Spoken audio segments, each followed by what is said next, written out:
Good morning, my dear students and faculty members who are watching this channel and this video. Myself, Dr. K.C. Soni, Associate Professor in Zoology, Government Lohia College, Churu, affiliated to Maharaja Ganga Singh University, Bikaner. In the lecture series of entomology, today I will deliver my talk on circulatory system of an insect. जैसा कि आपको पता है कि department of zoology के द्वारा समय समय पर विभिन्न सब्जेक्ट्स पे व्याख्यानमालाएँ आयोजित की जा रही है। वर्तमान में एंटोमोलॉजी की लेक्चर सीरीज आयोजित की जा रही है और इस एंटोमोलॉजी की लेक्चर सीरीज में आज मैं सर्कुलेटरी सिस्टम पे मेरा व्याख्यान है वो डिलीवर करूँगा। इंसेक्ट में सर्कुलेटरी सिस्टम कैसे होता है, अन्य वर्टिब्रेट से ये सिस्टम कैसे डिफरेंट है, इस सिस्टम के कौन कौन से मेन पार्ट्स हैं, हार्ट की स्ट्रक्चर कैसे होती है, ब्लड का सर्कुलेशन कैसे होता है, इसका रेगुलेशन कैसे होता है, कौन कौन से फैक्टर्स हैं जो इस सिस्टम को प्रभावित करते हैं। तो इन सभी बातों को थोड़ा टच करते हुए ब्रीफ में, संक्षेप में मैं सभी एस्पेक्ट्स को कवर करते हुए मेरा व्याख्यान है वो मैं संपन्न करूँगा। So today we are going to discuss on the chapter circulatory system. तो आज के व्याख्यान में परिसंचरण तंत्र या सर्कुलेटरी सिस्टम, हाँ, इसमें मैं चर्चा करूँगा। हाँ, अब चूँकि ये लेक्चर जो है वो एंटोमोलॉजी पे फोकस है। क्यों, वैसे देखें तो सर्कुलेटरी सिस्टम हर एनिमल्स में देखने को मिलेगा, हेलमेट्स में भी है, निमेटॉड्स में भी है, एनालिड्स में भी है, मॉलस्का में भी है, कॉर्डेट्स में भी है। लेकिन इंसेक्ट का जो सर्कुलेटरी सिस्टम है वो अपने आप में यूनिक है।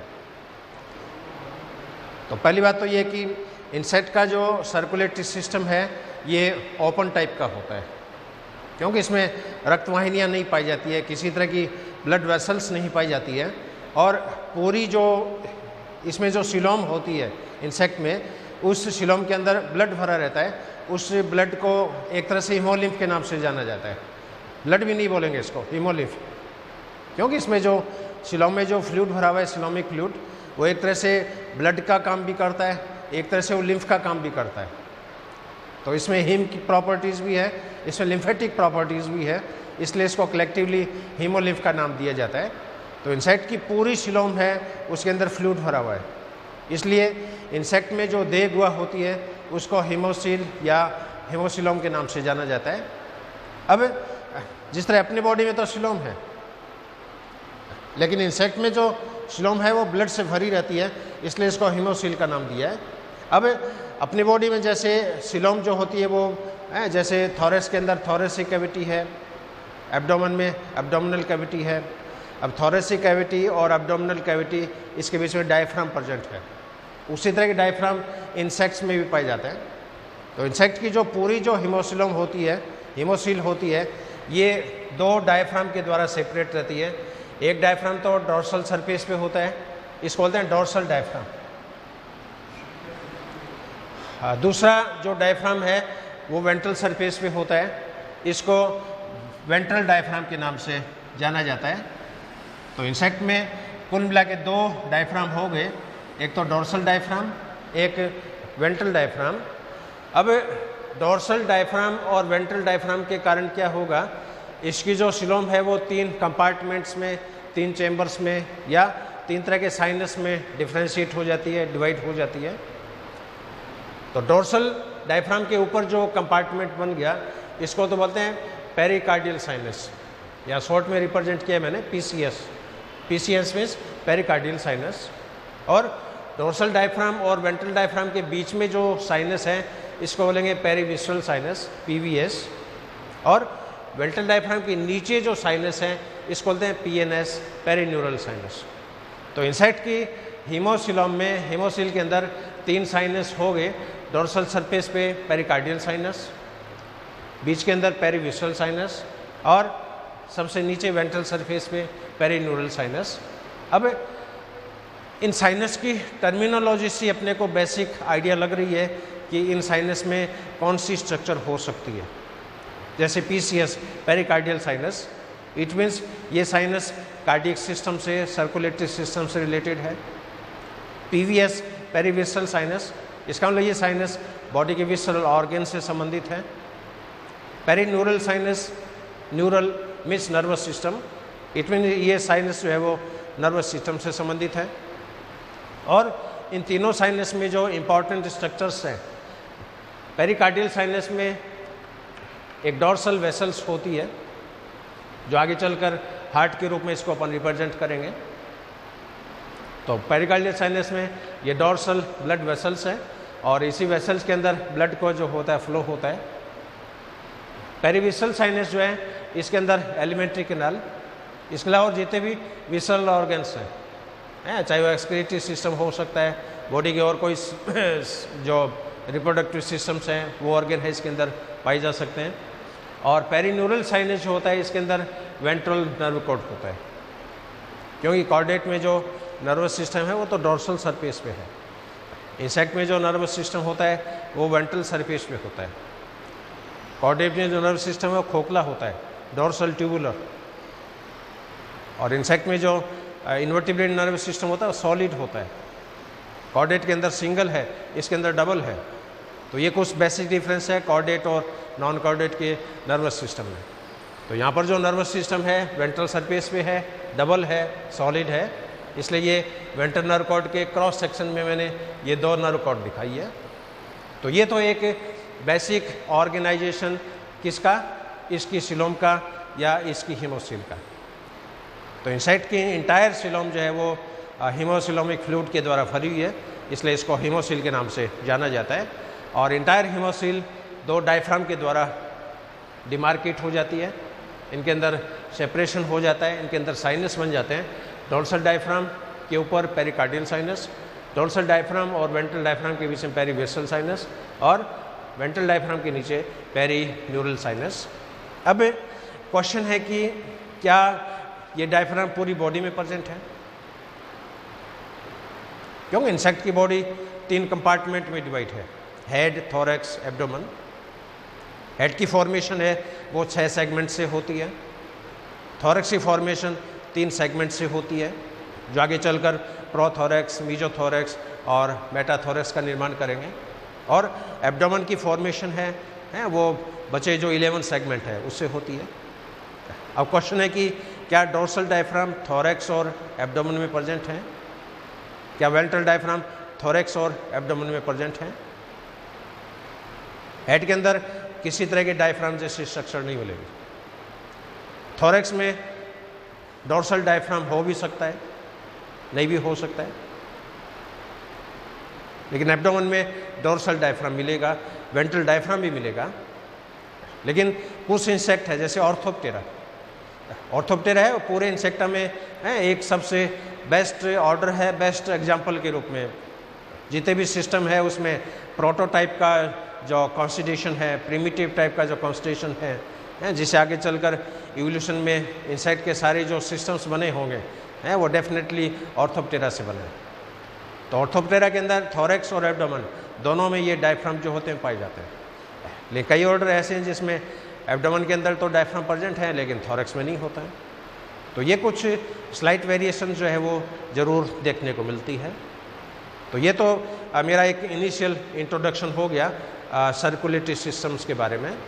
तो इसमें एक बार फिर आपको रिपीट कर दूं, इंसेक्ट का सर्कुलेटरी सिस्टम ओपन टाइप का होता है। इसमें किसी तरह की धमनी और सिराएं नहीं पाई जाती है।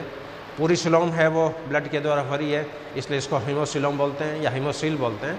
और सिलोम 3 कंपार्टमेंट्स के अंदर डिवाइडेड हो जाती है। डोर्सल सरफेस पे पेरिकार्डियल साइनस, वेंट्रल सरफेस पे पेरीन्यूरल साइनस और बीच के अंदर पेरीविसरल साइनस। अब इस सर्कुलेटरी सिस्टम की जो इम्पोर्टेंट जो स्ट्रक्चर्स हैं, इसके अंदर जो मुख्य रचनाई जो है उसके अंदर सबसे इम्पॉर्टेंट जो स्ट्रक्चर है दैट इज़ डॉर्सल वेसल। और ये डॉर्सल वेसल जो होती है ये इसके पेरिकार्डियल साइनस के अंदर प्रेजेंट होती है।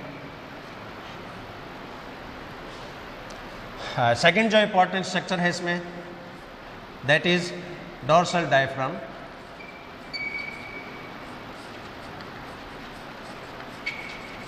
Dorsal diaphragm. Third important structure इसमें होती है वेंट्रल डायफ्राम.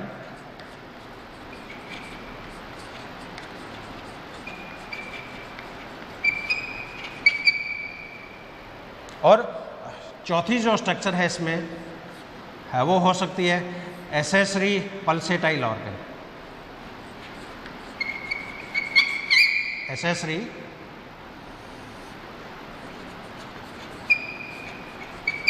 Pulsatile organ. इनको सेकेंडरी हार्ट के रूप में या सेकेंडरी पंपिंग ऑर्गन के रूप में भी अपन मान सकते हैं. इसके बाद में फिर मैं इसका सर्कुलेशन कैसे होता है इस पर मैं डिस्कस करूँगा.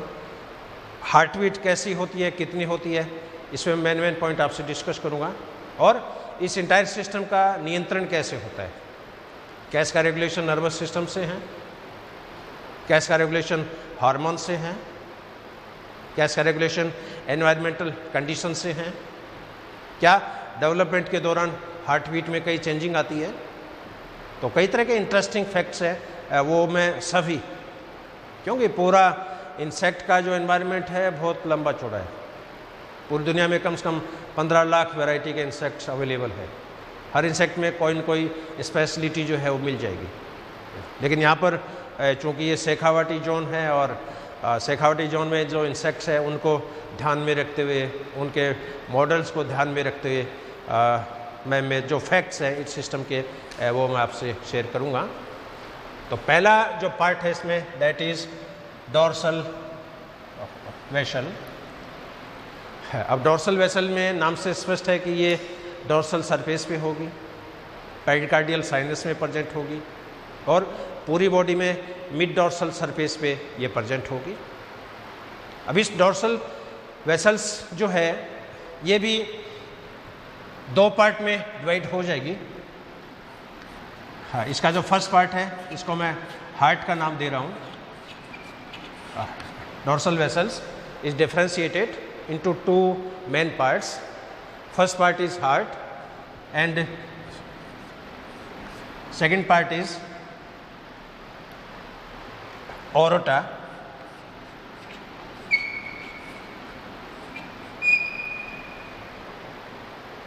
तो डोर्सल वेसल्स के दो मेन कंपोनेंट हो गए.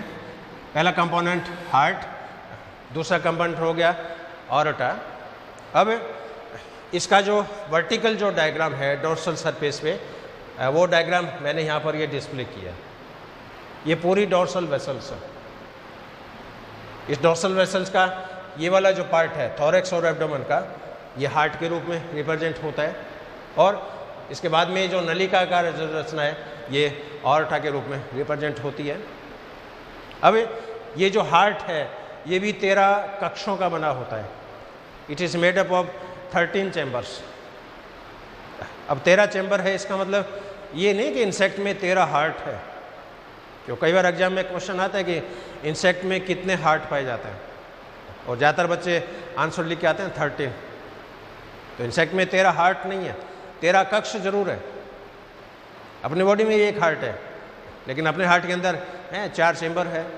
2 इसके अंदर ऑरिकल है, 2 इसके अंदर वेंट्रिकल है. इसी तरह इंसेक्ट के हार्ट में भी 13 चैम्बर है जिसमें 3 चैम्बर तो होते हैं थोरैक्स में और 10 चैम्बर होते हैं एब्डोमेन में. चाहे तो इन चैम्बर्स को अपन T1, T2, T3 इस तरह नाम दे सकते हैं. Thoracic chamber first, thoracic chamber second, thoracic chamber fourth. इसी तरह एब्डोमेन के जो चैम्बर हैं इसको अपन बोल सकते हैं A1, A2, A3. Abdominal chamber first, abdominal chamber second. लेकिन टोटल जो इसके अंदर चैम्बर हैं वो 13 चैम्बर है. अब इन चैम्बर की जो साइज है वो ज़्यादातर इंसेक्ट्स में तो लगभग बराबर होती है, शेप और साइज. लेकिन कुछ इंसेक्ट में ये देखा गया है कि लास्ट का जो चैम्बर है 13 चैम्बर ये साइज़ में बड़ा होता है और पहला जो चैम्बर है ये साइज़ में छोटा होता है. जिस तरह कई बार आप ये हेरिटेज होटल में जाते हो, हेरिटेज हवेलियों में जाते हो हैं, या अपने घरों की छत पे पुराने मटके भी जैसे अपन रख देते हैं कई बार, तो देखा होगा आपने, बड़ा मटका है वो सबसे नीचे है, फिर छोटा मटका उसके ऊपर है, और छोटा मटका और ऊपर है, सबसे छोटी जो मटकी होती है वो सबसे ऊपर होती है। उसी तरह का अरेंजमेंट इस हार्ट का है। तो 13 चैम्बर है, ये सबसे बेसल पार्ट में होगा, आकार इसका थोड़ा बड़ा होगा, और पहला चैम्बर है ये टॉप पे होगा, आकार में ये थोड़ा छोटा होगा। अब यहाँ क्या होता है कि इस चैम्बर के ऊपर ये चैम्बर, इस चैम्बर के ऊपर ये चैम्बर, तो ये जो चैम्बर है, मान लीजिए 13 चैम्बर है, ये 12वें चैम्बर के अंदर थोड़ा घुसा हुआ है, थोड़ा एंटर किया हुआ है, अंदर पेनिट्रेट किया हुआ है। और यहाँ पर क्या है, खाली स्पेस है, यहाँ पर छोटा सा अपर्चर है, और ये अपर्चर जो होता है ये ऑस्टिया के नाम से जाना जाता है, क्योंकि यहाँ पर ब्लड की जो एंट्री होगी है वो ब्लड की एंट्री इसी ऑस्टिया के द्वारा ही होती है, और ये ऑस्टिया खुलते रहते हैं, बंद होते रहते हैं। तो हार्ट में जब स्पंदन होता है, पल्सेशन होता है तो इसके अंदर डायस्टोल होता है, सिस्टोल होता है। डायस्टोल का अर्थ है हार्ट का फैलना, सिस्टोल का अर्थ है हार्ट का सिकुड़ना। सिस्टोल होगा तो ब्लड आगे प्रवाहित हो जाएगा, डायस्टोल होगा तो इसमें इन ऑस्टिया के द्वारा ये ब्लड जो है इसकी एंट्री हो जाती है। तो इस डोर्सल वेसल्स का थोरेक्स और एब्डोमेन वाला जो पार्ट है ये तो हार्ट के नाम से जाना जाएगा, और इस हार्ट के अंदर टोटल 13 चैम्बर हो गए, और एक चैम्बर के ऊपर दूसरा चैम्बर, दूसरे पे तीसरा चैम्बर, और यहाँ पर दोनों साइड में क्या होती है, छोटी स्लिट के समान ओपनिंग होती है दोनों साइड में, और ये ओपनिंग जो है वो ऑस्टिया के नाम से जानी जाती है। इसी ऑस्टिया के द्वारा ब्लड की जो है एंट्री होती है। और इसका जो एंटीरियर पार्ट है ये ट्यूबुलर होता है, इसको ऑरोटा के नाम से जाना जाता है। हालांकि इंसेक्ट में कोई धमनी और सिराएं जैसी स्ट्रक्चर नहीं है, ये भी वैसे देखें तो कोई महाधमनी नहीं है, लेकिन इसको नाम दे दिया है ऑरोटा। और ये ऑरोटा आगे जो सेरिब्रल गैंग्लियन होते हैं ब्रेन में, उन गैंग्लियन के नीचे खाली स्पेस है जिसको साइनस बोलते हैं, पेरिन्यूरल साइनस। उस साइनस के नीचे ये ऑरोटा जो होता है खुल जाता है, और ब्लड जो होता है सारा उस साइनस के अंदर जाके पोर होता है सिफेलिक साइनस में। कुछ इंसेक्ट में क्या होता है कि ये ऑरोटा जो है ये आगे जाकर ये बाइफर्केट हो जाएगा, आगे जाके ये द्विशाखित हो जाता है, और द्विशाखित जब होता है तब इस ब्रांच को कई बार सिफेलिक आर्टरी का नाम दिया जाता है। हालांकि यहाँ भी मैं स्पष्ट कर दूँ, ये कोई धमनियाँ नहीं है, ये कोई आर्टरी नहीं है, लेकिन इसको नाम है वो डिमार्केट करने के लिए दे दिया गया है। तो ये जो ऑरोटा है, डॉर्सल ऑरोटा है, ये आगे चलकर बाइफर्केट हो जाएगा, और ये जो ब्रांचेज हैं इनको सिफेलिक आर्टरी के नाम से जाना जाता है। और ये सिफेलिक आर्टरी है, इसे भी आगे चलकर फिर बाइफर्केशन हो सकता है, और माइन्यूट ब्रांचेज जो होती है वो इसके अंदर बन जाती है। अब ये ऑस्टिया के जैसे पोजीशन दिखाई है, जैसे ये चैम्बर, ये आगे वाला चैम्बर है, ये मान लीजिए 13वें नंबर का चैम्बर है, ये मान लीजिए 12वें नंबर का चैम्बर है। तो डायस्टोल में क्या होता है कि ये ऑस्टिया जो होते हैं ये खुले होते हैं, और खुले होते हैं तो इसके अंदर ये ब्लड की एंट्री हो जाती है, और ब्लड की एंट्री होने के बाद में सिस्टोल के समय क्या होगा, ये जो वाल्व है ऑस्टिया है ये बंद हो जाते हैं, और ऑस्टिया जब बंद हो जाएंगे सिस्टोल की सिचुएशन आएगी, उसमें ब्लड क्या होगा, एक चैम्बर से दूसरे चैम्बर में आगे प्रवाहित होता है। तो पूरे हार्ट के अंदर सिस्टोल डायस्टोल सिस्टोल डायस्टोल ये इंटायर प्रोसेस है, इसके अंदर जिंदगी भर चलता रहेगा। अब इसी की और डिटेल जैसे पार्ट जैसे मैंने दिखाया, ये जैसे डायस्टोल की स्टार्टिंग पोजीशन, और डायस्टोल की स्टार्टिंग पोजीशन में ये ऑस्टिया इस तरह के ऑस्टिया खुले हुए हैं, और ब्लड की इसमें एंट्री हो रही है, ऑस्टिया के द्वारा ब्लड की एंट्री हो रही है, और ये ब्लड जो है वो एक चैम्बर से दूसरे चैम्बर के अंदर भी प्रवाहित हो रहा है।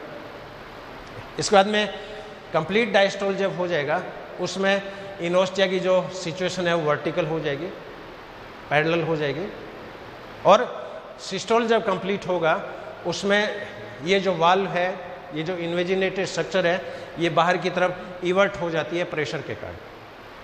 तो ये कंप्लीट सिस्टोल की सिचुएशन है। अब आप देख लो ये ऑस्टिया की सिचुएशन, दोनों तरफ की ऑस्टिया। स्टार्टिंग में ये कंडीशन है डायस्टोल केस में, डायस्टोल कंप्लीट होगा ये सिचुएशन हो जाएगी। इसके बाद में सिस्टोलिक कंडीशन आएगी, और सिस्टोलिक कंडीशन जब आती है तो हार्ट के अंदर संकुचन होता है, संकुचन होता है तो ब्लड आगे प्रवाहित होता है, और कॉन्ट्रैक्शन होता है तो इसके अंदर हाइड्रोस्टैटिक प्रेशर है वो डेवलप होता है, और प्रेशर के कारण ये स्ट्रक्चर बाहर की तरफ बहिर्प्रसारित हो जाती है, इवेजिनेट हो जाती है, और इवेजिनेट होती है तो ये सिचुएशन यहाँ पर क्या होगी, डेवलप हो जाएगी। तो ये ऑस्टिया का खुलना बंद होना, हार्ट का सिकुड़ना रिलैक्स होना, ये जैसे दिखा है। डायस्टोल कंडीशन होगी, ऑस्टिया खुले रहेंगे और ब्लड पेरिकार्डियल साइनस से इसके अंदर एंटर करेगा। सिस्टोल कंडीशन में ऑस्टिया बंद हो जाएंगे और ब्लड हार्ट के एक चैम्बर से दूसरे चैम्बर के अंदर प्रोपेगेट होता है, प्रवाहित होता है। तो ये एक बेसिक स्ट्रक्चर है इसके डोर्सल ऑर्बिटा की। अब सेकंड जो पार्ट है इसका, दैट इज डोर्सल डायफ्राम। अब डोर्सल डायफ्राम में नाम से स्पष्ट है कि ये पृष्ठ सतह के ऊपर प्रेजेंट होगा और टर्गम के साथ ये अटैच होता है, और नॉर्मल इसकी जो पोर्शन है वो गोबंद के आकार की होती है, डॉम शेप होती है, और इस टर्गम के साथ एलरी मसल्स जो होती है, जैसे इस फिगर में ये दिखाइए त्रिकोणाकार मांसपेशियाँ, ये एलरी मसल्स हैं, और एलरी मसल्स की जो ऑरिजिन है वो तो एक बहुत पिन पॉइंट से होती है, और बाद में जब ये अटैच होती है तो ये फैल जाती है पंखों के रूप में। तो यहाँ पर आप देख रहे हो रेड कलर में जितनी भी ये मसल्स दिखाई है त्रिकोणाकार दिखाई है, इसका ऑरिजिन पॉइंट तो ये है, दिस इज ऑरिजिन पॉइंट, और ये इसका अटैचमेंट पॉइंट है। तो जितनी भी एलरी मसल्स होती है वो डोर्सल डायफ्राम के साथ क्या होती है, अटैच होती है। अब एलरी मसल जब संकुचित होगी डायफ्राम गोबंद के आकार का हो जाएगा, एलरी मसल जब रिलैक्स होगी डायफ्राम चपटा हो जाएगा। अब डायफ्राम जब चपटा होता है तो पेरिकार्डियल साइनस का वॉल्यूम बढ़ जाता है, पेरिकार्डियल साइनस का प्रेशर कम हो जाता है, और एलरी मसल जब कॉन्ट्रैक्ट होती है डोर्सल डायफ्राम गोबंद के आकार का हो जाता है, पेरिकार्डियल साइनस का वॉल्यूम जो होता है वो कम हो जाता है। तो डोर्सल डायफ्राम है ये डोर्सल सरफेस पे प्रेजेंट है और टर्गम के साथ ये अटैच है, और इस डोर्सल डायफ्राम में ये सारा मस्कुलर है, ये मान के चलो। अपना जैसे बॉडी में डायफ्राम है, ये भी मसल्स है, एक तरह की मांसपेशी हैं। तो यहाँ पर जो डोर्सल डायफ्राम है ये भी एक तरह की इंट्रिंसिक मांसपेशियों का जैसे बना होता है, और डोर्सल डायफ्राम के ऊपर जो खाली जो स्पेस बन गया, खाली चैम्बर बन गया, इसको पेरिकार्डियल साइनस के नाम से जाना जाएगा। इसके बाद में थर्ड जो स्ट्रक्चर है इसमें important, that is ventral diaphragm. अब वेंट्रल डायफ्राम है ये भी मस्कुलर स्ट्रक्चर है, और वेंट्रल डायफ्राम स्टर्नम के साथ अटैच है, ये टर्गम के साथ अटैच है, ये स्टर्नम के साथ अटैच है, और इस वेंट्रल डायफ्राम के नीचे जो खाली जो चैम्बर बन रहा है इसको पेरीन्यूरल साइनस के नाम से जाना जाता है। अब ये जितने भी डायफ्राम होंगे ये क्या होता है, साइड से परफोरेटेड है, पूरा पार्टीशन नहीं है, पूरा पार्टीशन नहीं है पूरे थोरैक्स में, एब्डोमेन में। इनकी जो साइड जो ब्रांचेज हैं वो क्या होती है, उसमें छोटे छोटे जैसे स्पेस हैं, जैसे इस फिगर में मैंने दिखाया ये इस तरह कर्वेचर है, इस तरह की स्ट्रक्चर। अब ये खाली जगह है, इस खाली जगह से क्या होगा, हीमोलिम्फ जो होता है वो एक साइनस से दूसरे साइनस के द्वारा कम्युनिकेटेड। डायफ्राम छिद्रित नहीं है, डायफ्राम परफोरेटेड नहीं है, डायफ्राम तो एक पार्चमेंट मेम्ब्रेन के रूप में है, एपार्गम में पार्टीशन के रूप में है, लेकिन डायफ्राम का जो लेटरल साइड का जो टर्मिनल जो अटैचमेंट है वहाँ पर क्या होता है, छोटे छोटे इंटरस्पेस जो होते हैं वो डेवलप हो जाते हैं, और उन स्पेस के कारण एक साइनस दूसरे साइनस से कनेक्टेड है। जैसे मान लो ये मेरा हाथ है सपोज, अब हाथ को मैं यूँ अटैच करता हूँ तो आप देख रहे हो कोई जगह नहीं है, लेकिन मान लीजिए अंगुलियाँ इस तरह लगी हो और इस तरह जैसे अटैच हो जाए। अब इस तरह अटैच होगी तो इसमें क्या होगा, ये खाली जगह होगी और इन खाली जगह के द्वारा ब्लड की एंट्री हो सकती है। तो पूरा जो डोर्सल डायफ्राम है, वेंट्रल डायफ्राम है वो साइड में इस तरह अटैच रहता है। अब इस तरह अटैच रहता है तो ये खाली स्पेस बन गई और इन खाली स्पेस के द्वारा हीमोलिम्फ एक साइनस का दूसरे साइनस के अंदर क्या है, प्रवाहित होता रहता है। तो ये 4 मेन स्ट्रक्चर हो गई है इस सिस्टम की। First structure dorsal vessels, second structure dorsal diaphragm, third structure ventral diaphragm और चौथी जो स्ट्रक्चर है ये है एसेसरी पल्सेटाइल ऑर्गन्स। इनको सेकंड हार्ट के नाम से भी जाना जाता है। अब क्वेश्चन है कि ये एसेसरी स्ट्रक्चर्स कहाँ प्रेजेंट होती है, इसकी रिक्वायरमेंट क्यों है, क्या इनमें स्पंदन की प्रॉपर्टीज पाई जाती है, क्या ये मायोजेनिक होते हैं, क्या ये मस्कुलर होते हैं। अब इंसेक्ट में क्या है कि कई आउटपुशिंग स्ट्रक्चर्स हैं जो इंसेक्ट के आउटवर्ड प्रोजेक्शन से बनती है। जैसे इंसेक्ट में जो पंख है, आपको मैंने थोरैक्स में विंग स्ट्रक्चर में जैसे बताया होगा कि इंसेक्ट में पंखों की ओरिजिन की बेसिस पे जैसे 2 ग्रुप है, एक्सोटेरिकोटा, एंडोटेरिकोटा। और पंखों में जो शिराएं होती है वो शिराएं एक्चुअल में ट्रैकियल सिस्टम है, वो काइटिन के द्वारा, क्यूटिकल के द्वारा रेखित है। उनके अंदर बाकायदा ब्लड सप्लाई होती है, लिम्फ की सप्लाई होती है, नर्व की सप्लाई होती है, ऑक्सीजन की सप्लाई होती है, न्यूट्रिटिव जो पदार्थ है, पोषक पदार्थ है, उनकी सप्लाई होती है। तो पूरे पंख में जितनी भी शिराएं हैं उनके अंदर हीमोलिम्फ की सप्लाई है। अब इन पंखों में हीमोलिम्फ सप्लाई करने के लिए क्या होगा, पंखों का जो बेसल पार्ट है जहाँ से पंखों की ऑरिजिन हो रही है वहाँ पर विंग्ड हार्ट पाए जाएंगे, यानी पंखों में ब्लड को पंप करने वाले हार्ट। तो जितने भी पंख हैं लेफ्ट साइड में, राइट साइड में, मीजोथोरैक्स, मेटाथोरैक्स, इन पंखों के ऑरिजिन पॉइंट पर ये विंग्ड हार्ट है पाए जाते हैं। ये एक तरह के सेकेंडरी एसेसरी पल्सेटाइल ऑर्गन्स हैं। इसी तरह इंसेक्ट में जो एंटीना होती है, एंटीना इसमें भी नर्व सप्लाई होती है, इसके अंदर भी सिलोमिक कैविटी है, उसकी सप्लाई होती है। तो एंटीना के अंदर भी इस ब्लड की सप्लाई करने के लिए एंटीना का जो ऑरिजिन पॉइंट है उसके ऊपर ये स्पंदनशील रचनाएं जो होती है वो पाई जाती है।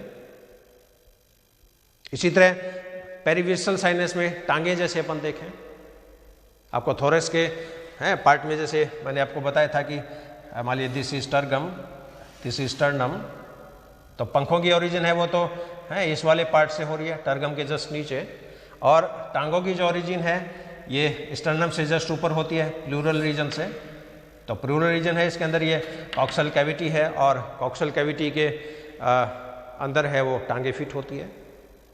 तो पेरिविसरल साइनस में क्या होगा, लेटरल साइड में जहाँ पर टांगों की ओरिजिन हो रही है, और टांगों की ओरिजिन है वो प्रोथोरैक्स, मीजोथोरैक्स, मेटाथोरैक्स, तीनों सेगमेंट में एक एक जोड़ी टांगे निकलती है। तो थोरैक्स में टांगों की जहाँ पर उत्पत्ति हो रही है वहाँ पर पेरिन्यूरल साइनस में क्या होगा, टांगों में ब्लड को सप्लाई करने के लिए वहाँ पर भी ये स्पंदनशील रचनाएं जो होती है वो पाई जाती है। तो ये कुछ अतिरिक्त रचनाएं हैं जिनको सेकेंडरी हार्ट के रूप में भी मान सकते हैं, सेकेंडरी पल्सेटाइल ऑर्गन के रूप में भी मान सकते हैं, एसेसरी हार्ट के रूप में मान सकते हैं, और इनको अलग अलग नाम भी दे दिया जाता है। जैसे पंखों के नीचे है तो वो विंग्ड हार्ट हो गया, एंटेना नीचे है वो एंटीनरी हार्ट हो गया, टांगों के नीचे है वो लेग हार्ट हो गया। तो ये सारी पंपिंग ऑर्गन्स हैं, और ये एक तरह की जो स्पंदनशील रचनाएं हैं, एक तरह की ये सेकेंडरी स्ट्रक्चर्स होती है। और कुछ इंसेक्ट में इसको एम्पुला के नाम से भी जाना जाता है, जैसे ऑर्थोप्टेरा में इसको एम्पुला के नाम से भी जैसे पुकारेंगे। इसी तरह ऑर्डोनेटा है, ये जो अपने हनी भी होती है, एपिस इंडिका, इसके अलावा जो घरेलू मक्खी है मस्का डोमेस्टिका, इनके पंखों के नीचे बहुत ज़बरदस्त है हाई कैपेसिटी वाला, यो मान लीजिए जिस तरह पानी चढ़ाने की जो मोटरें होती हैं 1 horse power, 2 horse power, 3 horse power, तो इसमें जो ऑर्डोनेटा के जो इंसेक्ट हैं जैसे ड्रैगन फ्लाई है, डैमसन फ्लाई है, हाँ, इसके अलावा जो हनी भी है एपिस इंडिका, एपिस डोर्सेटा, और अपने जो घरेलू मक्खी है मस्का डोमेस्टिका, इनके पंखों में ब्लड को सप्लाई करने के लिए विंग्ड हार्ट जो होते हैं हाईली डेवलप्ड होते हैं, हाईली मस्कुलर होते हैं। और इनके अंदर स्पंदन कैपेसिटी बहुत ज़्यादा होती है, कॉन्ट्रेक्टाइल कैपेसिटी है बहुत ज़्यादा होती है। तो ये तो एक ब्रीफ सर्वे हो गया इस चैप्टर का है। इसके अंदर परिसंचरण तंत्र के 4 मुख्य रचनाएं हो गई है। डोर्सल वेसल्स जो कि पेरिकार्डियल साइनस में है, डोर्सल सरफेस पे है, 2 भागों में डिवाइड होती है।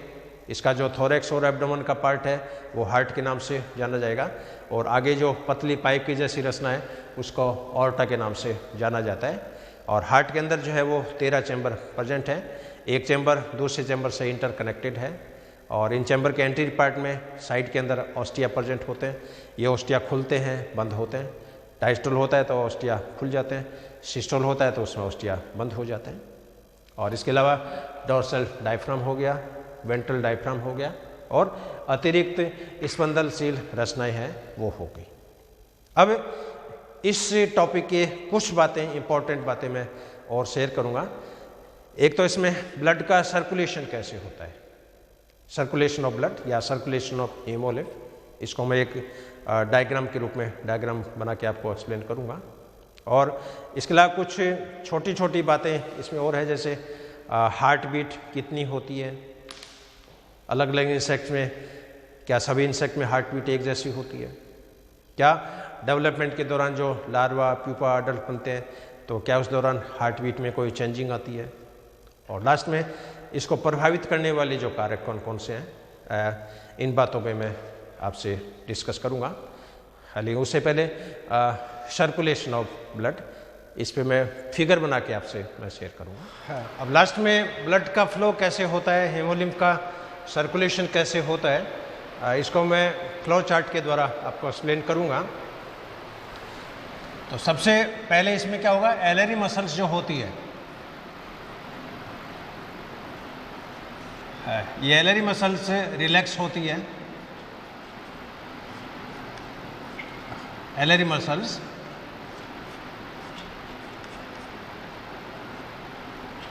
रिलैक्स्ड। अब जो ही एलरी मांसपेशियां रिलैक्स होगी, डोर्सल डायफ्राम जो होता है ये चपटा हो जाएगा। डोर्सल डायफ्राम ये चपटा हो जाएगा, फ्लैटन्ड।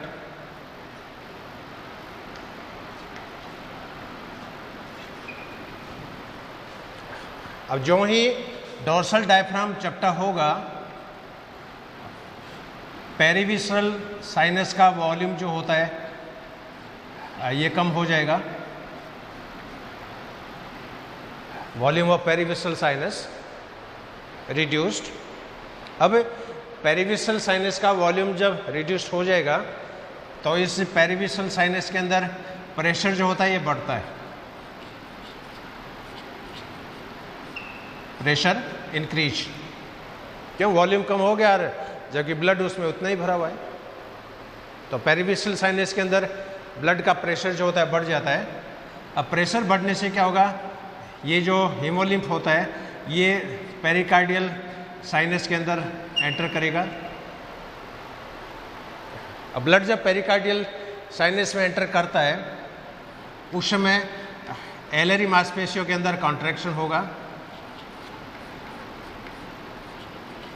एलरी muscles contract.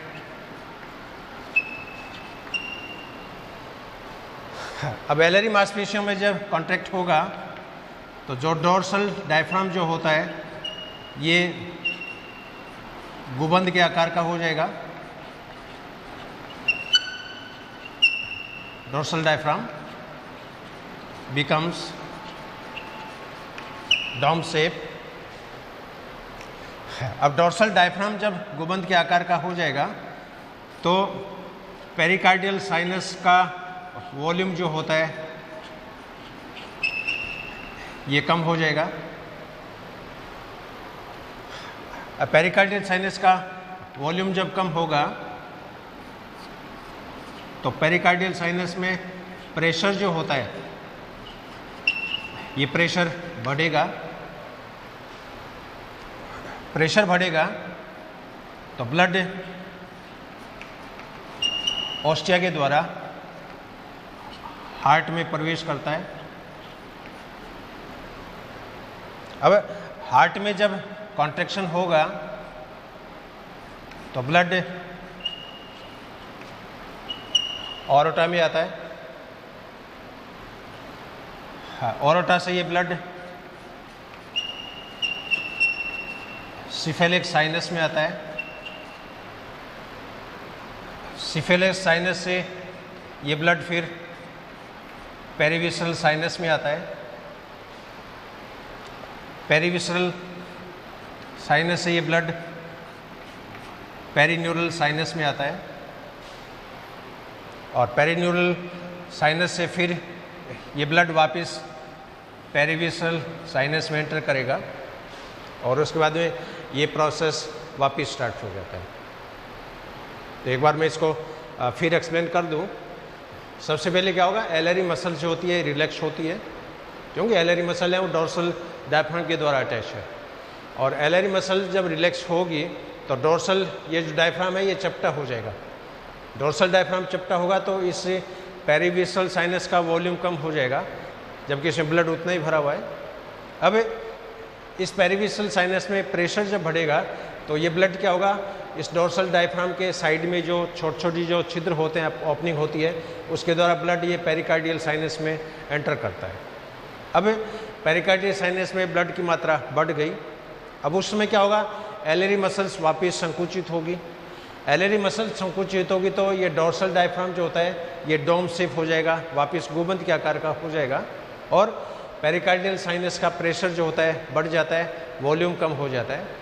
अब प्रेशर बढ़ने से फिर क्या होगा, इससे हार्ट के अंदर जो ऑस्टिया होते हैं वो ऑस्टिया खुलते हैं। ऑस्टिया खुलते हैं तो ब्लड पेरिकार्डियल साइनस से हार्ट के अंदर प्रवेश करता है। अब हार्ट के अंदर पल्सेशन होता है, स्पंदन होता है, क्योंकि इसके अंदर मांसपेशियाँ होती है और हार्ट में कॉन्ट्रैक्शन होने से क्या होगा, ब्लड हार्ट में पीछे से आगे की तरफ प्रवाहित होता है। तो हार्ट में 13 चैम्बर हैं, 13 चैम्बर से हार्ट ब्लड है वो एक एक चैम्बर से आगे की तरफ प्रोपेगेट होगा और लास्ट में ये ऑर्टा में चला जाता है। ऑर्टा से फिर हेड के जो सेरेब्रल गैंग्लियन है उसके नीचे खाली स्पेस है, वहाँ पर ये ब्लड इकट्ठा हो जाएगा। अब वहाँ से ये ब्लड फिर ये एंटीना में सप्लाई होता है, पंखों में सप्लाई होता है। अब पेरिकार्डियल साइनस से ये ब्लड फिर क्या होगा, नीचे पेरिविसरल साइनस में आएगा, पेरीन्यूरल साइनस में आएगा और चूंकि ये जो डोर्सल डायफ्राम, वेंट्रल डायफ्राम ये साइड से क्या परफोरेटेड है, इसके अंदर इंटरकैलेटेड स्पेस होता है, उन खाली जगह से फिर ये हीमोलिम जो होगा पेरीन्यूरल साइनस से वापस पेरिविसरल साइनस में आएगा, पेरिविसरल साइनस से पेरिकार्डियल साइनस में आएगा। तो ये फ्लो इसका निरंतर है, वो चलता रहता है। अब इस फ्लो को इस क्रॉस डायग्राम में भी मैंने दिखाया, ये जैसे ट्रांसवर्स डायग्राम दिखाया है एक सेगमेंट का, ये पूरी बॉडी का लॉन्गिट्यूडनल सेक्शन दिखाया है। अब इस सेक्शन में आप देख रहे हो, जैसे यहाँ से स्टार्ट करें अपन सपोज, सबसे पहले मान लीजिए एलरी मसल्स रिलैक्स हुई, एलरी मसल्स रिलैक्स हुई तो ये डोर्सल डायफ्राम चपटा हो गया और इस पेरिविसरल साइनस का वॉल्यूम कम हो जाएगा लेकिन प्रेशर बढ़ जाएगा। अब प्रेशर बढ़ने से क्या होगा, ये ब्लड आप देख रहे हो इस डोर्सल डायफ्राम के द्वारा पेरिकार्डियल साइनस में एंटर कर रहा है और पेरिकार्डियल साइनस में एंटर करने बाद में फिर क्या होगा, एलरी मसल संकुचित होगी, संकुचित होगी तो डोर्सल डायफ्राम वापस डोम शेप हो जाता है, पेरिकार्डियल साइनस का वॉल्यूम कम हो जाता है लेकिन प्रेशर बढ़ जाता है और ये ब्लड फिर ऑस्टिया के द्वारा इस हार्ट के अंदर एंटर करता है। अब हार्ट से ये ब्लड फिर आगे की तरफ प्रवाहित हो रहा है और ये ब्रेन दिखाया है, सेरेब्रल गैंग्लियन, और उस ब्रेन के नीचे सिफेलिक साइनस है, वहाँ पर ये ब्लड कलेक्ट हो जाता है।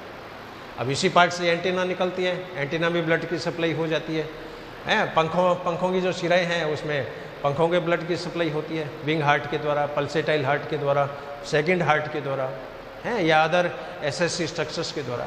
अब सिफेलिक साइनस से फिर आप देख रहे हो ये ब्लड सारा फिर पेरिविसरल साइनस में आ गया, पेरीन्यूरल साइनस में आ गया और पेरीन्यूरल साइनस में यहाँ पर आप देख रहे हो टांगे जैसे 3 जोड़ी टांगे निकलती है, तो टांगों के अंदर भी डायफ्राम की है वो सेप्टम पाया जाता है, तो इन टांगों के अंदर इस ब्लड की सप्लाई होती है और ये फिर पेरीन्यूरल साइनस से ब्लड फिर वापस पेरिविसरल साइनस में और पेरिविसरल साइनस में ये पीछे की तरफ फ्लो होगा और डायफ्राम को भेजते हुए ऊपर की तरफ ये चलता रहता है।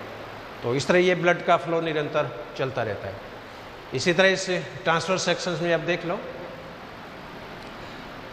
ब्लड पेरिविसल साइनस से पेरिकार्डियल साइनस में आया, पेरिकार्डियल साइनस से ब्लड हार्ट में आया, हार्ट में ब्लड आगे की तरफ प्रवाहित होता है, सिफेलिक साइनस में चला जाता है, और सिफेलिक साइनस से ये ब्लड फिर वापस इस पेरीन्यूरल साइनस में आ जाएगा, पेरीन्यूरल साइनस से ब्लड पेरिविसल साइनस में आएगा, पेरिविसल साइनस से पेरिकार्डियल साइनस में आएगा। तो मेन जो रोल है यहाँ पर वो एलरी मसल्स का और डोर्सल डायफ्राम का है। वेंट्रल डायफ्राम में उसकी शेप और साइज में इतनी कोई चेंजिंग नहीं आती है, डोर्सल डायफ्राम की आकृति है वो चेंज होती है। तो एलरी मसल रिलैक्स होगी, डायफ्राम डोर्सल डायफ्राम चपटा हो जाएगा। अब डोर्सल डायफ्राम चपटा हो गया तो पेरिविसल साइनस का वॉल्यूम है वो कम हो जाता है, लेकिन ब्लड उसमें भरा हुआ है, और ब्लड के प्रेशर के कारण फिर क्या होगा, ये ब्लड पेरिविसल साइनस से पेरिकार्डियल साइनस में प्रवेश करता है, पेरिकार्डियल साइनस में ब्लड की मात्रा बढ़ जाती है, फिर एलरी मसल्स कॉन्ट्रैक्ट होती है, एलरी मसल्स कॉन्ट्रैक्ट होगी तो डोर्सल डायफ्राम जो चपटा हो गया था वो वापस गुबंद के आकार का हो जाएगा। अब गुबंद के आकार हो गया तो पेरिकार्डियल साइनस का वॉल्यूम कम हो गया, जबकि ब्लड उसमें भरा हुआ है। अब हार्ट के ऊपर प्रेशर पड़ता है, हार्ट के ऑस्टिया खुलते हैं, और पेरिकार्डियल साइनस से ऑस्टिया के द्वारा जो ब्लड है वो हार्ट के अंदर प्रवेश करता है, और इन हार्ट में फिर संकुचन होता है, कॉन्ट्रैक्शंस होता है, तो ब्लड एक एक चैम्बर से आगे की तरफ प्रोपिगेट होगा। आगे आगे इसके अंदर ऑर्टा है, ऑर्टा के अंदर ब्लड चला जाएगा, सिफेलिक साइनस में कलेक्ट हो जाएगा, और आगे एंटीना है तो एंटीना में ब्लड की सप्लाई हो जाएगी, साइड में पंख है, पंखों में ब्लड की सप्लाई हो जाएगी, और सिफेलिक साइनस से ब्लड फिर डायरेक्ट पेरिविसल साइनस में, पेरीन्यूरल साइनस में, और पेरीन्यूरल साइनस से फिर वापस पेरिविसल साइनस में, और पेरिविसल साइनस से पेरिकार्डियल साइनस में। तो इस तरह ये ब्लड का फ्लो है ये चलता रहता है। अब इसमें दो बातें मैं और शेयर करूँगा, एक तो हार्ट बीट के बारे में।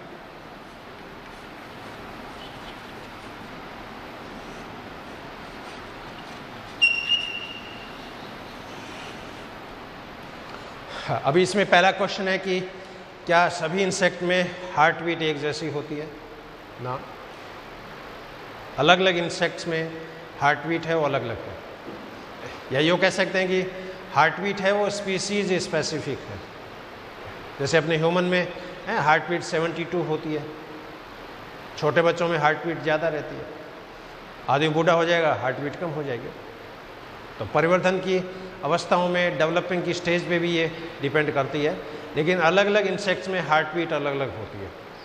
कुछ एग्जांपल जैसे मैं आपको बताता हूँ, जैसे तिलचट्टा जो है अपने कॉकरोच, कॉकरोच में 49 हार्ट बीट पर मिनट देखने को मिलती है।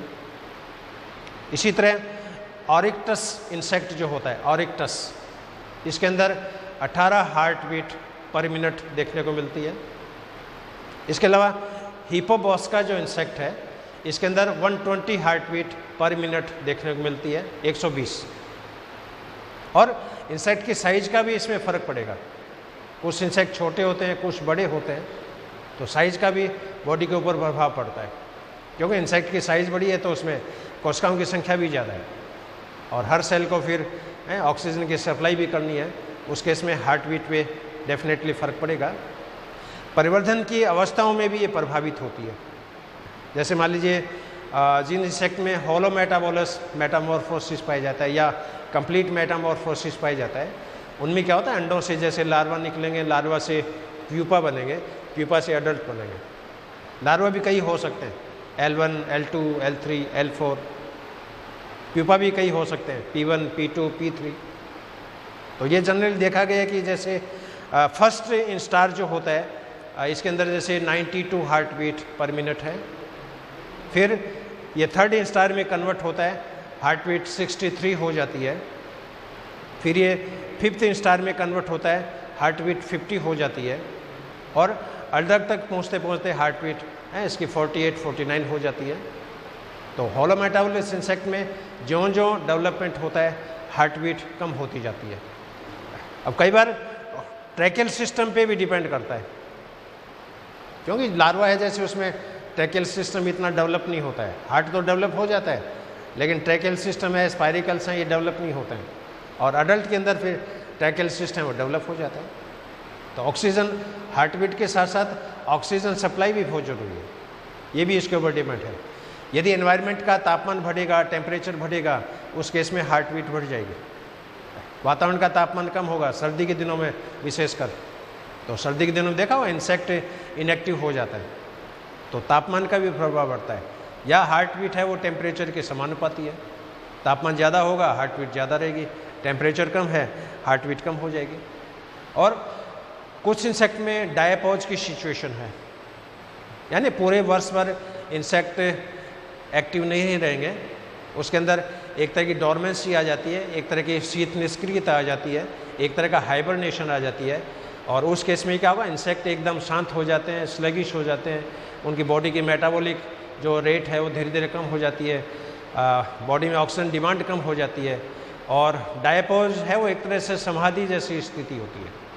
तो डायपोज की कंडीशन में हार्ट बीट बिल्कुल ही कम हो जाती है नॉर्मल कंडीशंस की तुलना में, क्योंकि उसमें बॉडी की BMR है वो कम हो जाएगी, बॉडी की ऑक्सीजन रिक्वायरमेंट कम हो जाएगी, सेल की मेटाबॉलिक एक्टिविटी जो होती है वो कम हो जाती है। तो ये हार्ट बीट के बारे में कुछ जनरल फैक्ट, इंटरेस्टिंग फैक्ट वो मैंने आपको बताए हैं। और इस टॉपिक का जो लास्ट पार्ट है दैट इज रेगुलेशन।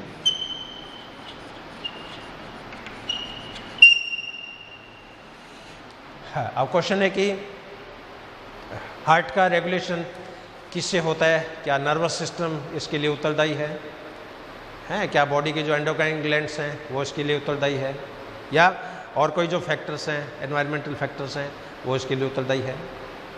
तो इसमें जो मेन कंक्लूजन है वो मैं आपको बताऊंगा। अब नर्वस सिस्टम का कोई इसमें विशेष रोल नहीं है, क्योंकि इंसेक्ट का जो हार्ट है वो मायोजेनिक है, न्यूरोजेनिक नहीं है। मायोजेनिक हार्ट में क्या होगा, एक बार यदि इम्पल्स आ जाए हार्ट के अंदर तो वो हार्ट फिर लगातार धड़कता रहता है, उसको तंत्रिका के उद्दीपन की आवश्यकता नहीं होती है। अपनी बॉडी में हार्ट है न्यूरोजेनिक है, तो नर्वस सिस्टम से हर बीट के लिए नर्व इम्पल्स की आवश्यकता होती है। इंसेक्ट में ऐसा सिस्टम नहीं है, इंसेक्ट का हार्ट है वो मायोजेनिक है। और कई बार तो ये भी एक्सपेरिमेंट किया है कि इंसेक्ट का नर्वस सिस्टम पूरा निकाल दिया, या इंसेक्ट का पूरा हार्ट सेपरेट करके पैटी डिश में रख दिया, उस केस में भी वो हार्ट है वो धड़कता रहता है। तो इस तरह के जो हार्ट होते हैं वो मायोजेनिक हार्ट है वो कहलाते हैं। और हार्मोन्स का डेफिनेटली इसमें रोल है। इंसेक्ट में कई तरह के एंडोक्राइन ग्लैंड्स हैं, जिसमें कॉर्पोरा कार्डियका होती है, कॉर्पोरा एलाटा होती है, प्रोथोरेसिक ग्लैंड्स होती है, रिंग ग्लैंड होती है। तो इसमें जो कॉर्पोरा कार्डियका, कॉर्पोरा एलाटा जो होती है, इसके अंदर हार्ट बीट को बढ़ाने वाले हार्मोन्स जो एक्सीलरेटिंग हार्मोन्स हैं वो स्रावित होते हैं। हार्ट बीट को कम करने वाले जो हार्मोन्स हैं वो भी स्रावित होते हैं। जिस अपने बॉडी में एड्रेनलिन हार्मोन है, मान लो अब एड्रेनलिन सिक्रेट हो रहा है तो हार्ट बीट बढ़ जाएगी, श्वसन की दर बढ़ जाएगी। तो कॉर्पोरा कार्डियका और कॉर्पोरा एलाटा के हार्मोन्स हैं वो डेफिनेटली हार्ट बीट को प्रभावित करते हैं। और एनवायरमेंटल फैक्टर्स वो भी प्रभावित करेगा। एनवायरनमेंट मान लीजिए पॉल्यूटेड है, एनवायरनमेंट में ऑक्सीजन अवेलेबल नहीं है, ऑक्सीजन में CO2, एनवायरनमेंट में CO2 की मात्रा बहुत ज़्यादा है और पॉल्यूटिंग एजेंट्स हैं उसकी मात्रा बहुत ज़्यादा है, उस केस में भी हार्ट बीट है वो प्रभावित होती है। तो प्रॉपर ऑक्सीजन अवेलेबल है, प्रॉपर ऑक्सीजन सप्लाई हो रही है, उस केस में हार्ट जो होगा वो नॉर्मल काम करेगा। और ऑक्सीजन की उपलब्धता ज़्यादा रहेगी तो हार्ट बीट भी ज़्यादा रहेगी। ऑक्सीजन अवेलेबिलिटी कम होगी तो हार्ट बीट की रेट है वो भी कम हो जाती है। और ट्रैकियल सिस्टम का होना भी बहुत जरूरी है, क्योंकि इसमें भी जब रेस्पिरेटरी सिस्टम आएगा तो उसमें टाइप्स ऑफ रेस्पिरेटरी सिस्टम है वो ट्रैकिया की बेसिस पे, क्योंकि इसमें स्पाइरिकल्स हैं, थोरैक्स में भी एब्डोमेन में भी। अब कितने फंक्शनल स्पाइरिकल हैं उसकी बेसिस पे इनका क्लासिफिकेशन होता है। और इंसेक्ट में ऑक्सीजन की सप्लाई है वो स्पाइरिकल के खुलने बंद होने से ही कंट्रोल होती है। अब कई इंसेक्ट में स्पाइरिकल बंद ही रहते हैं, अब बंद रहते हैं ऑक्सीजन की सप्लाई हो नहीं पाती है, उस केस में हार्ट बीट जो होगी कम हो जाएगी। तो ट्रैकियल सिस्टम है वो भी हार्ट बीट को प्रभावित करता है। तो ये एक नट सेल में आज के इस व्याख्यान का एक सिंपली खाका। और इसको एक बार मैं फिर रिपीट कर देता हूँ। इंसेक्ट में जो सर्कुलेटरी सिस्टम है ओपन टाइप का है। ओपन टाइप से मतलब इसमें धमनी और शिराएं नहीं पाई जाती है और जितने भी ऑर्गन होते हैं वो डायरेक्ट ब्लड के कांटेक्ट में रहते हैं। इसकी शिलोम में ब्लड भरा रहता है, इसलिए इसको हीमोसील बोलेंगे और ब्लड को हीमोलिम्फ के नाम से जाना जाता है। पूरी शिलोम 2 डायफ्राम के द्वारा डिवाइड हो जाती है, पेरिकार्डियल साइनस, पेरिविसरल साइनस और पेरिन्यूरल साइनस। पेरिकार्डियल और पेरिविसरल के बीच में डॉर्सल डायफ्राम प्रेजेंट है। पेरिविसरल और पेरिन्यूरल के बीच में वेंट्रल डायफ्राम प्रेजेंट है। पेरिकार्डियल साइनस में डॉर्सल वेसल्स पाई जाती है। पेरिविसरल साइनस में एलिमेंट्री कैनाल और जितने भी विसरल ऑर्गन्स हैं वो पाए जाते हैं। और पेरिन्यूरल साइनस में इसकी जो नर्व कॉर्ड होती है, वेंट्रल नर्व कॉर्ड है, वो पाई जाती है। और डॉर्सल वेसल्स का पीछे वाला पार्ट हार्ट में कन्वर्ट हो जाएगा, आगे वाला पार्ट ऑर्टा में कन्वर्ट हो जाएगा। और इसके हार्ट में टोटल 13 चैम्बर है। हार्ट एक ही है, 13 नहीं है, हार्ट 13 नहीं है, 13 चैम्बर है। और ये चैम्बर जिस तरह मटके के ऊपर मटका जैसे रखते हैं उस तरह के ऑर्गेनाइजेशन के हिसाब से ये अटैच रहते हैं। तो ये नट सेल में आज का है ये व्याख्यान। और एक बार मैं आप सभी से रिक्वेस्ट करूंगा, इस चैनल को देखने वाले सभी स्टूडेंट से, कि आप इन व्याख्यान को ज़्यादा से ज़्यादा आप पॉपुलराइज करें, अपने मित्रों के साथ शेयर करें। और जो भी साइंस के स्टूडेंट हैं, विशेषकर जो बीएससी वाले, एमएससी वाले, एंटोमोलॉजी वाले, एग्रीकल्चर हैं, उनसे आप ज़्यादा से ज़्यादा शेयर करें और चैनल को भी ज़्यादा से ज़्यादा सब्सक्राइब करें।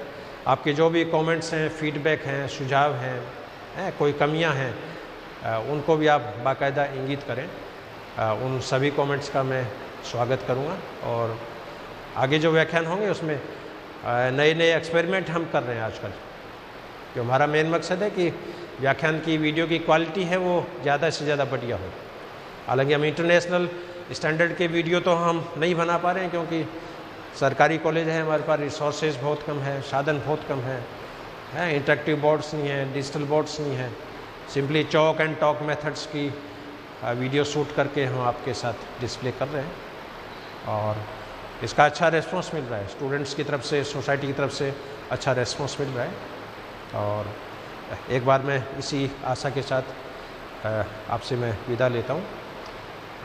Thank you very much.